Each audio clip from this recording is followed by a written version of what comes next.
Hello, Laverne. Let's get to your portfolio review. Now, the first picture that we have here is a really lovely, peaceful picture that you took probably either on a boat or at the beach, maybe where you live or where you were visiting. A really lovely scene.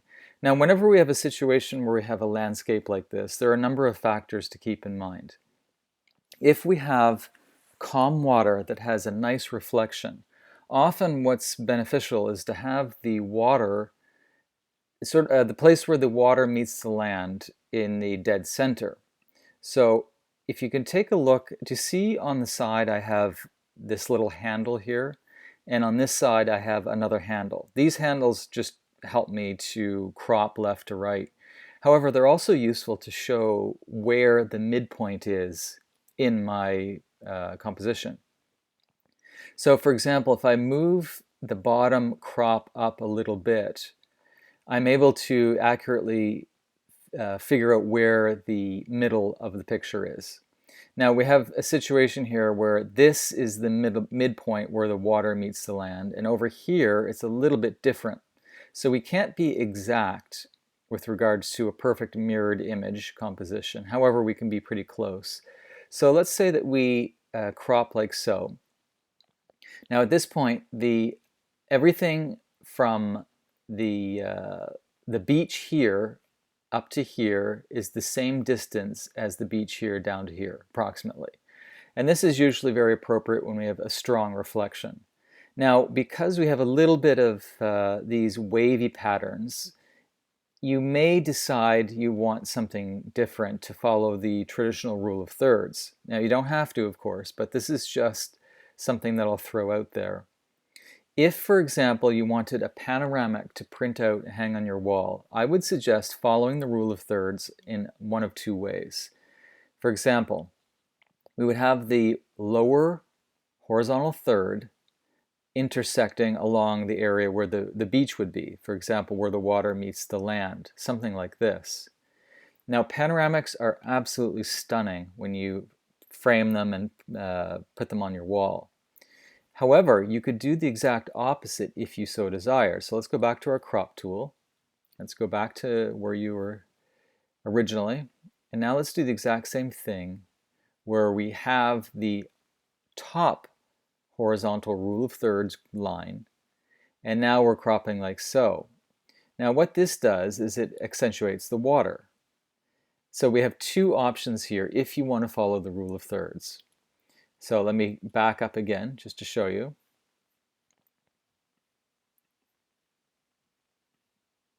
Okay. And the nice thing is that you can actually decide which one you like better. Now for me personally, I'd probably go with this one where I have a little bit more sky, simply because I really love the wispiness of these clouds and I really want to make sure I protect them. If I chose the water as the dominant 2/3 of the picture, then I would probably lose the beauty of these clouds. Okay, so that's what I would do. Otherwise, really nicely done. Nice composition. Okay, let's get to your next picture. Excuse me. Now, this is one thing that comes up a lot in the portfolio reviews that I've been doing, and a lot of questions that I've received is how do I get blue sky when I'm photographing birds? It's really tricky, and a lot of people get frustrated because they have this white blown out sky. Well, there are a couple things you can do, and a lot of it just involves patience and timing. One is early morning or late evening for bird photography when the sun is low. Another thing is, especially for this one, let's say that it wasn't overcast and cloudy, but you still found that your background is too white and you don't have the rich blue sky. That's because you have to have the sun shining on your back. The sun has to be illuminating the bird in order to maintain that deep blue sky. Okay?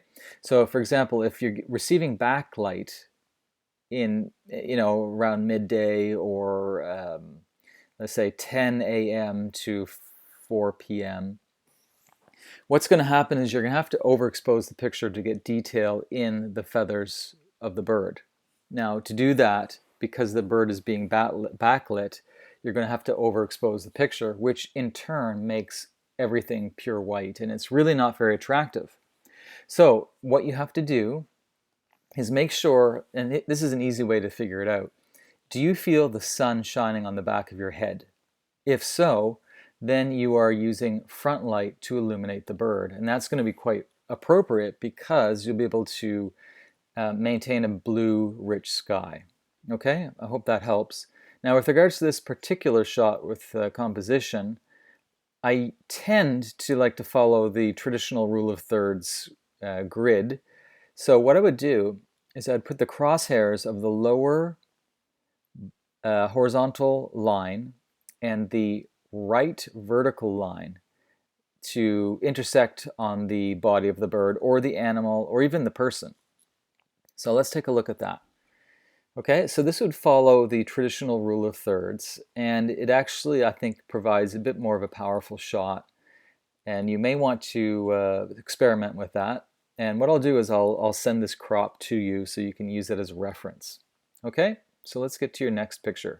But actually, before we do that, if you find that your picture's too blah because of the washed out sky that really doesn't do anything, you may just want to try to make a black and white. So you go to color and just click to black and white, and all software allows you to do this.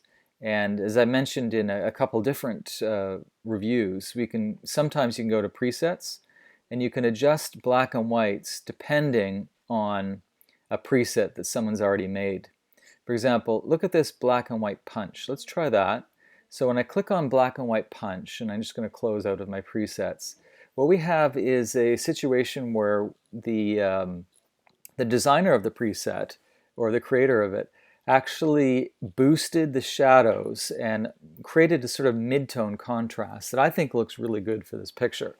It almost makes it look like a line drawing or something like that.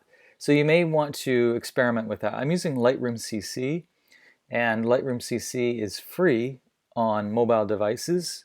However, if you're using a laptop like I am, then you are charged a monthly fee. Okay, let's get to your next picture. Okay, so here's a great situation where we do have frontal lighting on the bird, and even though we don't have the deep blue sky, at least we have at least it's not blown out, and I think it looks really good. In fact, it's very appropriate. So similarly in this shot, what I would do is I would go to my crop tool and I would bring this in to the point where the crosshairs of the rule of thirds is somewhere on the body of the bird. Okay? Now, it doesn't have to be exact. And one thing that a lot of people say is initially when they're being introduced to cropping is, well, that's good, but now I can't frame it. Well, you can frame it with a custom-made frame, or why don't you just make it a perfect square? So let's go to our crop tool, and under aspect ratio, we have custom, but let's go to 1:1, or 1:1, which is, of course, a square. And most editing software will allow you to create square crops. And the reason this is valuable, if you want to frame this and put it on your wall, is that square frames are cheap and plentiful. You can get them anywhere. So let's take a look at this. Now, excuse me, we have a tighter shot. We have the ability to really appreciate the bird a lot better, and I think that this is a better option for this particular picture. Okay? So that's what I would suggest. If you so desired, you could probably bring out blues a little bit more, although I'm not sure that's easily done. Let's just take a look here. What we'll do is go to our color mixer in blue, and we're going to increase saturation of the blues and see what happens. Not much. Okay, that's fine. I would just say that this shot left alone is absolutely great. Really good work. Okay, let's get to your next picture. Okay, this one is good. Actually, we can probably increase the blues in this picture. So let's give it a try first of all. Let's go to saturation. Now, with reduced saturation, it's just a gray shot, but increased, do you see how it increased on the sides? Now that's because there was more sky visible on the edge, and behind the bird it was probably an overcast, a little bit of cloud cover.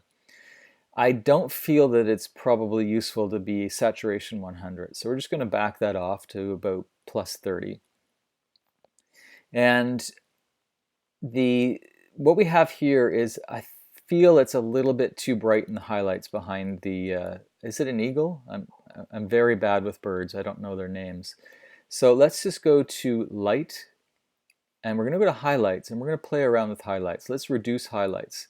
Now, do you see what happens when I reduce the highlights? The light behind the bird, which I assume is a really light dusting of clouds, that was reduced, so I was able now to see the bird a bit better. Let's go the opposite way. Do you see how when we increase the highlights, it sort of just blows out? So what we're going to do is we're going to reduce highlights. And at this point, you can increase shadows if you feel that you want to see more of the bird's plumage or feathers, whatever it's called. So increased shadows, reduced highlights will give you more of a balanced exposure. Now, next thing is we don't really need this stick here. So we either get rid of it using any type of healing brush, like so. We just paint on a clone or a heel, and that should get rid of it. Or you can simply crop it out. Now, with regards to cropping, let's take a look and see what happens. If we pull the picture in, actually, this is interesting. Do you see this lock here? I'm going to unlock it.